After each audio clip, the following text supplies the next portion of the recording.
இன்னைக்கு சமூகத்தில் ஓலவழி எழுதுகிற மாணவனுக்கு நாங்க நிறைய வழிகாட்டு நிகழ்ச்சி வைக்கிறோம். யாரு வழிகாட்டுறது?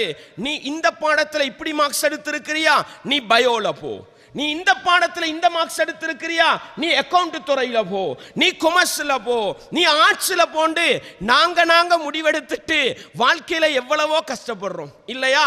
பயோவை எழுதிட்டு ஒன்றுக்கு பல தடவை எக்ஸாம் எழுதி 3க்கு 3 என்று 3 எக்ஸாம்லையும் 3 எடுத்து ஒரு நேஸ் கூட ஆக முடியல, ஹாஸ்பிட்டலுக்கு போக முடியல. இப்பதான் கை சேதப்படுறாரு. நான் ஒரு ஆட்சியில் போயிருந்தா ஒரு ஆசிரியரா மாற இருந்துச்சேன்னு கை சேதப்படுவாரு. அன்பாண்டவர்களே, யா அல்லாஹ், எனக்கு இப்படி ஒரு ஆசை இருக்குது.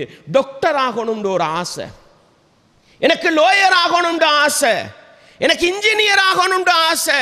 ஆனா இதனுடைய உலக நலவு இருக்கிறதா அல்லது மறுமை நலவு இருக்கிறதா?